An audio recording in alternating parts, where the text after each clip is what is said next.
Assalamualaikum warahmatullahi wabarakatuh. Good morning class. How are you doing? Bagaimana kabarnya hari ini? I hope you will be better, be healthy, and always be happy. Selamat datang kembali di kelas kita Bahasa Inggris kelas 8. Semoga tetap semangat ya. Okay. Today our material is recount text. What is it? Apa sih recount text itu? Let's check it out.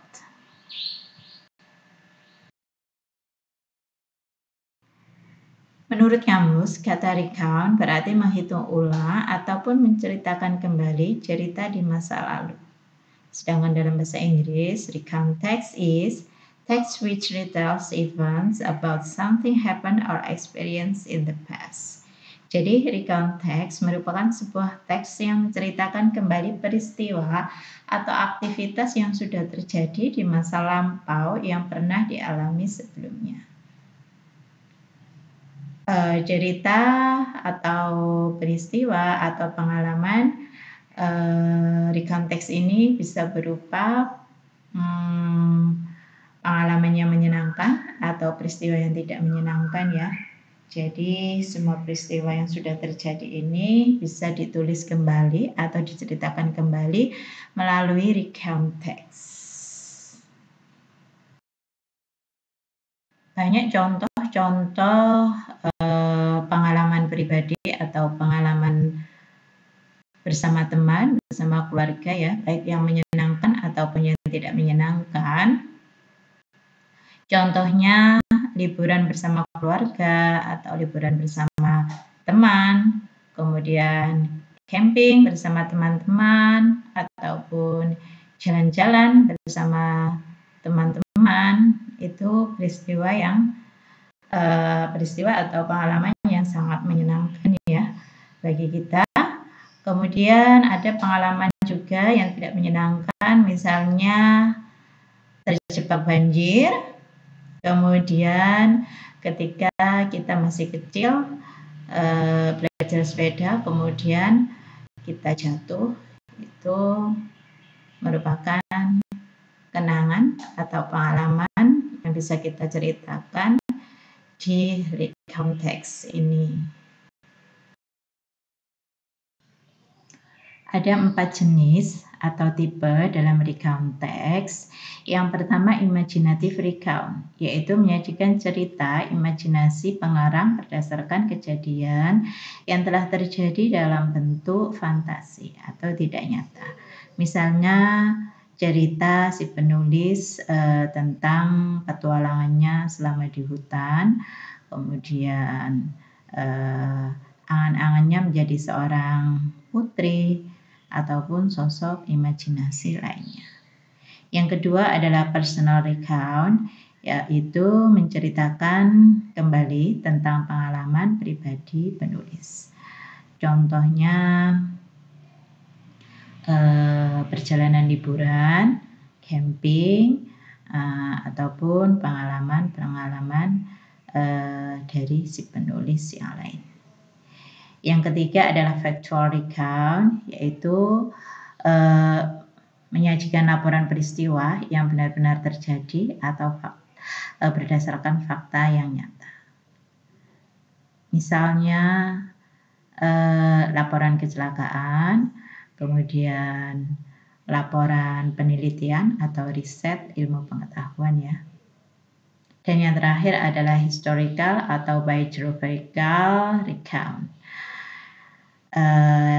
Artinya cerita sejarah yang diceritakan kembali bisa berupa tempat bersejarah, benda bersejarah maupun peristiwa-peristiwa sejarah yang mengiringinya. Contoh sejarah didirikannya Tugu Monas, kemudian biografi Hamka, dan cerita-cerita pahlawan sejarah lainnya ya. Berikut beberapa contoh jenis recount text. Yang pertama, Imaginative recount, contohnya petualangan si penulis selama di hutan, angan-angan penulis menjadi seorang putri salju, dan sosok imajinatif penulis lainnya. Yang kedua, personal recount, misalnya perjalanan liburan, camping, ataupun pengalaman yang tak terlupakan lainnya, serta kisah pribadi si penulis yang lain. Yang ketiga adalah factual recount, misalnya laporan percobaan ilmu pengetahuan ataupun laporan kepolisian mengenai kecelakaan. Dan yang terakhir adalah contoh historical and biographical recount, seperti sejarah Sumpah Pemuda, sejarah didirikannya Tugu Monas, biografi Hamka, dan masih banyak cerita-cerita sejarah lainnya yang bisa kalian tulis kembali dalam bentuk recount text. Apabila kalian menemukan beberapa pertanyaan seperti why is text written, the text is written for, what is the purpose of, what is the social function is, or what is the writer's intention is. Maksudnya pertanyaan-pertanyaan tersebut adalah menanyakan untuk apa teks itu dibuat, atau dalam kata lain tujuan dari teks tersebut. Dalam bahasa Inggrisnya adalah purpose. Nah, untuk menjawab pertanyaan-pertanyaan seperti itu, kalian bisa memilih salah satu dari tujuan atau purpose recount text berikut ini. Yang pertama, to tell the writer's experience. Jadi untuk menceritakan pengalaman-pengalaman dari si penulis. Tujuan yang kedua adalah to retell something unforgettable. Untuk menceritakan kembali sesuatu yang tidak terlupakan. Misalnya pengalaman si penulis ya. Dan yang ketiga adalah to entertain the audience or make the readers learn something. Untuk menghibur pembaca atau membuat para pembaca mempelajari sesuatu hal yang sudah diceritakan oleh si penulis dalam recount text tersebut. Recount text memiliki ciri-ciri tatanan bahasa tersendiri ya dalam pembuatan teksnya, atau dalam bahasa Inggrisnya feature language. Ciri-ciri yang pertama, memiliki judul yang merangkum teks. Contohnya My Vacation to Bali, maka ceritanya hanya akan menceritakan seluruh liburan pada saat berada di Bali. Yang kedua, menceritakan peristiwa yang sudah terjadi di masa lampau, maka recount text selalu menggunakan bentuk simple past tense. Contoh, last month I went to Bali with my family. Bulan kemarin, saya pergi ke Bali dengan keluarga saya. I spent my holiday in Surabaya. Saya menghabiskan liburan saya di Surabaya. I was very happy. Saya sangat senang. Coba perhatikan kata yang saya cetak tebal. I went, ada I spent, I were, itu merupakan sudah jelas ya, merupakan bentuk kata kerja kedua atau bentuk simple past tense. Jadi yang ketiga, semua kejadian yang diceritakan harus secara berurutan. Jadi harus memakai kata sambung atau dalam bahasa Inggrisnya conjunction, mengurutkan peristiwa berdasarkan kronologis kejadiannya. Seperti when, later, then, after, before, such as, first, but, dan lain sebagainya. Itu merupakan conjunction ya, atau kata sambung dalam bahasa Indonesia. Kemudian yang keempat, banyak menggunakan adverb of time dan adverb of place. Masih ingat ya, beberapa waktu yang lalu kita sudah mempelajari beberapa tenses seperti simple present tense, present continuous tense, dan yang terakhir adalah simple past tense. Semuanya menggunakan adverb of time dan adverb of place. Adverb of time itu merupakan keterangan waktu dan adverb of place merupakan keterangan tempat. Ya. Misalnya last week, yesterday, at beach, at school, in museum, dan lain-lain. Sudah jelas ya? Oke, yang terakhir menggunakan action verb atau kata kerja aktif. Contoh played, work, and went. Itu semua merupakan bentuk kata kerja kedua atau bentuk dari simple past tense.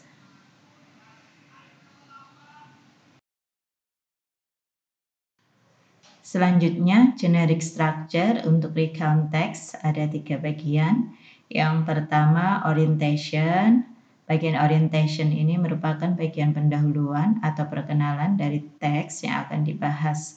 Karena di dalam orientation ini menceritakan siapa saja yang terlibat dalam cerita, apa yang terjadi, di mana tempat terjadinya peristiwa, dan waktu terjadinya peristiwa itu. Untuk selanjutnya, paragraf selanjutnya adalah events. Events ini merupakan inti dari cerita. Pada bagian ini kita menceritakan semua yang terjadi secara berurutan dari awal sampai selesai. Dan yang terakhir adalah reorientation. Bagian reorientation berisi kesimpulan dari isi cerita sekaligus penutup, di mana kita bisa memberikan opini atau pendapat, serta kesan terkait dari isi cerita atau peristiwa yang dialami dalam cerita tersebut. Untuk reorientation ini bisa ada ataupun tidak ya, karena isinya kesan atau kesimpulan, bisa berupa kesan yang baik ataupun sebaliknya. Misalnya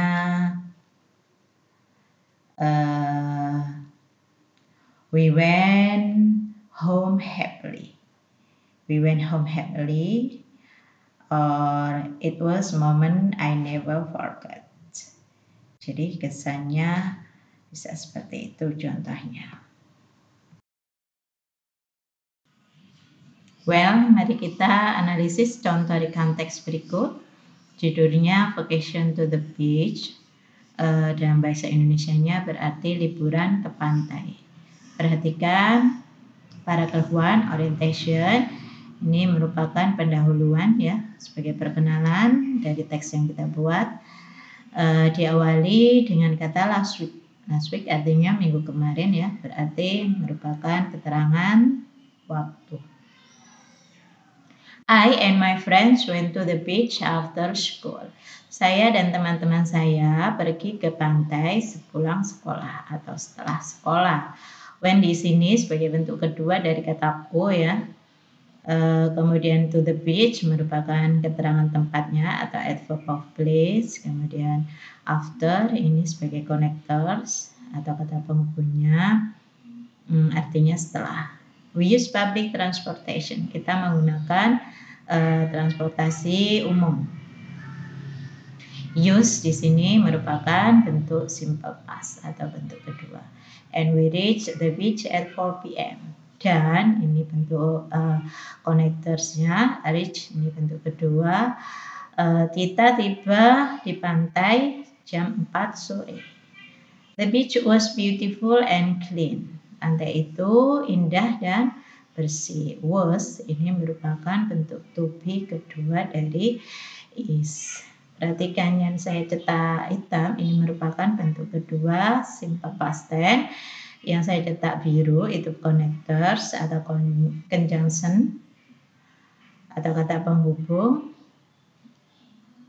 Kemudian yang saya cetak merah itu merupakan keterangan tempat dan keterangan waktu.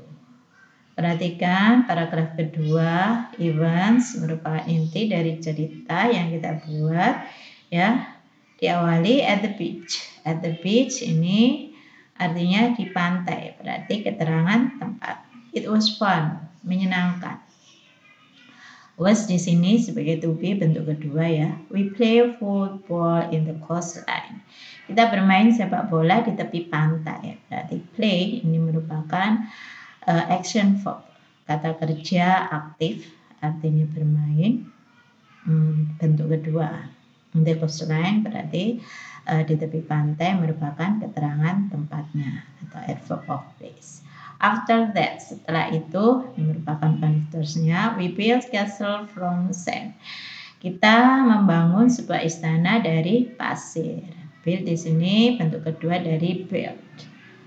Kemudian in the night, di malam hari, firstly, connectors ya, pertama-tama, we make bonfire together. Kita membuat api unggun bersama-sama. Make ini artinya membuat, berarti bentuk kedua dari kata make. A few moment later, beberapa menit kemudian ini sebagai connector atau conjunctionnya, kata sambung. We roast fish and squids, then we ate them. Kita memanggang ikan dan cumi-cumi. Jadi roast ini merupakan bentuk kedua atau simple past. Kemudian then ini connectorsnya. We ate them. Eat ini merupakan bentuk kedua dari kata eat. Jadi kemudian kita memakannya. Eat di sini artinya makan. In the midnight, di tengah malam, ini keterangan waktu ya. It was time to share our scary stories. Waktu bagi kita untuk berbagi cerita mengenai cerita misteri atau cerita yang menakutkan. Was di sini bentuk to be kedua ya dari is.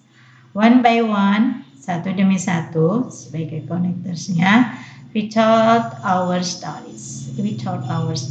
Told ini bentuk kedua dari kata tell. Artinya kita menceritakan cerita-cerita kita. Dan yang terakhir adalah paragraph reorientation. Sebagai bentuk penutup dan kesimpulan serta kesan yang bisa kita sampaikan di cerita yang kita buat. At the morning, di pagi hari, sebagai keterangan waktu ya, diawali keterangan waktu. We went home, kita pulang ke rumah. When tadi ya, sebagai bentuk kedua dari kata go. It was moment I never forgot. Itu adalah pengalaman yang tidak terlupakan. Jadi was sama forgot ini merupakan bentuk kedua simple past-nya. Forget ini merupakan bentuk kedua dari kata forget. Kesan yang bisa kita sampaikan bisa berupa kesan yang menyenangkan maupun yang mengecewakan juga bisa ya. Ini termasuk yang menyenangkan. It was moment I never forgot. Peristiwa yang tidak bisa terlupakan. Okay, I think enough. Thank you for your appreciated. Semoga apa yang saya jelaskan tadi menambah pemahaman kalian dan tentunya wawasan kalian akan semakin luas. Biarkanlah pandanganmu jauh menatap ke depan agar kau tahu alangkah luasnya dunia ini yang bisa ditempuh dengan berbagai jalan Tergantung pilihanmu, manakah yang akan kamu tempuh dan menuntunmu menuju arah kebaikan dan kebahagiaan. Stay healthy, tetap semangat, dan bahagia selalu. See you next time. Assalamualaikum warahmatullahi wabarakatuh, and bye-bye.